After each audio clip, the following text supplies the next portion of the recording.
Discharge pressure suction pressure से ज़्यादा क्यों होता है?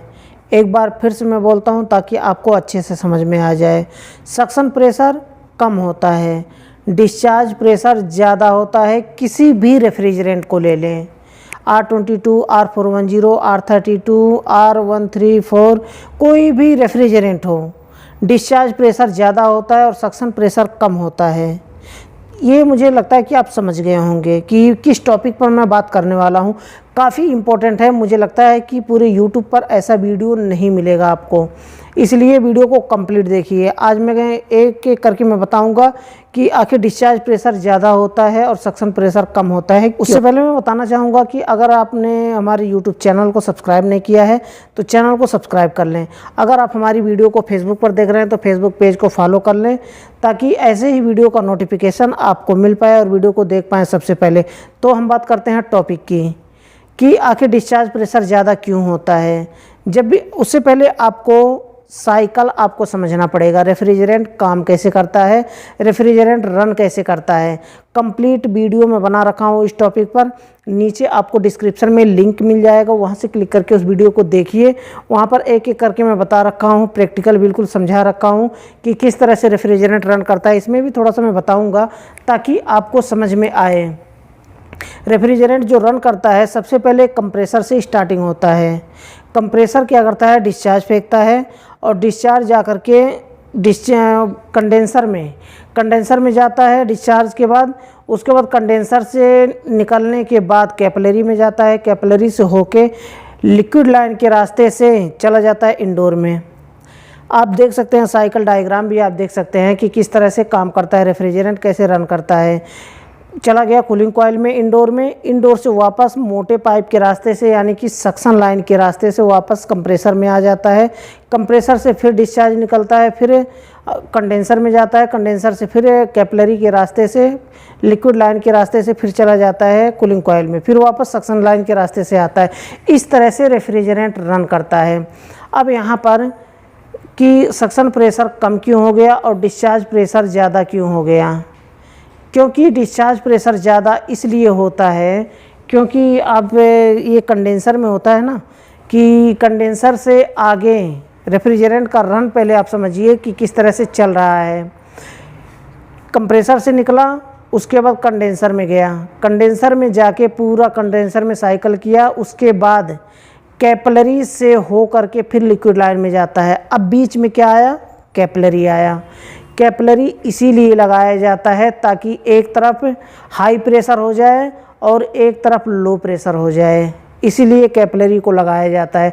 अगर कैपिलरी ना होता उसके जगह पे सेम 3/8 का पाइप लगा होता है, जितना मोटा कंडेंसर का जो कॉपर पाइप है उतना ही मोटा अगर लगा होता तो फिर समझ लीजिए कि वहाँ पर हाई प्रेशर, एक तरफ हाई प्रेशर और एक तरफ से लो प्रेशर नहीं होता। वही कैपिलरी का देन है कि कैपिलरी ही ऐसा एक डिवाइस है जो कि एक तरफ हाई प्रेशर करता है और एक तरफ लो प्रेशर करता है। उसी की वजह से, उसी कैपिलरी की वजह से हाई प्रेशर होता है, लो प्रेशर होता है। उसी की वजह से रूम में ठंडक होती है, कूलिंग कॉइल में ठंडक होती है और कंडेंसर में हीटिंग होती है। अब ये भी समझ लिए कि हीटिंग कैसे हो जाता है। कंप्रेसर जो डिस्चार्ज फेंक रहा है, फिर आपके समझ में लास्ट में बिना बताए आपके समझ में आ जाएगा कि डिस्चार्ज लाइन में हाई प्रेशर क्यों होता है और सक्शन लाइन में लो प्रेशर क्यों होता है। तो जब कंप्रेसर फेंकता है जो डिस्चार्ज, वो कंडेंसर में जाता है। अब कंडेंसर से जो आउटपुट निकल रहा है ना, 3/8 का पाइप होता है, आउटपुट निकलता है। उसके आगे कैपिलरी लगी होती है, पतली सी बिल्कुल 3/8 का जितना पाइप है उतना मोटा कैपिलरी नहीं होता है। कैपिलरी बहुत पतली होती है, 0.55, 0.76 इस तरह से कैपिलरी लगी होती है। नंबरिंग में अगर मैं बताऊं तो 8 नंबर की कैपिलरी, 9 नंबर की कैपिलरी इस तरह से लगी होती है, 2 टन में 1.5 टन AC में। तो कैपिलरी का डेटा अगर आपको नहीं पता है कि कितने टन में कितने नंबर की कैपिलरी लगेगी तो नीचे डिस्क्रिप्शन में एक लिंक दिया हूँ, वहाँ से क्लिक करके आप पूरे फाइल को डाउनलोड कर सकते हैं। उसमें कंप्लीट में मेंशन किया हूँ कि कौन से कितने टन के AC में कितना लंबा कैपिलरी और कितना मोटाई वाला कैपिलरी उसमें लगता है। तो अब हम बात करते हैं कि उसमें कैपिलरी लगी होती है एसी में, जो कि क्या होता है कि रेफ्रिजरेंट बहुत धीरे धीरे धीरे धीरे करके आगे बढ़ता है, क्योंकि कैपिलरी पतली है, इसके वजह से धीरे धीरे करके रेफ्रिजरेंट आगे बढ़ता है। और वहाँ पर क्या होता है कि कंप्रेसर तो फेंकना बंद नहीं करेगा, कंप्रेसर तो अपने ही स्पीड से फेंक रहा है रेफ्रिजरेंट। 3/8 का पाइप होता है कंप्रेसर का डिस्चार्ज, और अपने स्पीड में फेंक रहा है, वो कम नहीं करेगा कंप्रेसर। तो अब बताइए कि कैपिलरी से आगे रेफ्रिजरेंट तो बहुत धीरे धीरे जा रहा है और कंप्रेसर अपने ही स्पीड से फेंक रहा है, तो पूरा रेफ्रिजरेंट कहाँ जाएगा? जितना फेंक रहा है उतना सारा रेफ्रिजरेंट कंडेंसर में इकट्ठा हो जाता है। और कंडेंसर में जब बहुत ज़्यादा रेफ्रिजरेंट इकट्ठा हो जाता है तो वहाँ पर क्या होता है, इसकी वजह से कंडेंसर हमेशा हीट होता है, चाहे रेफ्रिजरेटर का हो या फिर डिफ्रीजर का हो या फिर एयर कंडीशनर का हो, विंडो एयर कंडीशनर का हो या फिर इन्वर्टर टाइप एयर कंडीशनर का हो।